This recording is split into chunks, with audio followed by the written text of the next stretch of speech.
Hello po, ito po ang ating bagong menu, takpo kumtang. First, ayun na po ang ingredients. Iprito lang po natin ang carrots at saka potato.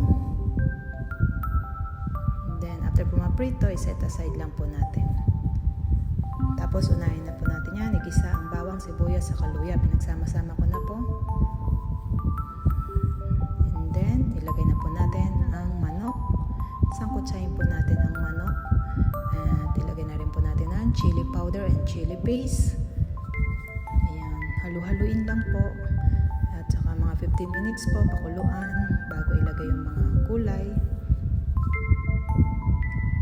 Kaya ayan po, nailagay ko na yung mga gulay, carrots at saka potato, saka sili. Lagyan nyo na rin po ng paminta, saka tashida. Halu-haluin nyo lang po. Kayo na po mag-adjust ng paano lagyan ng sili or asin. And then, tapos na po. One song. Bye!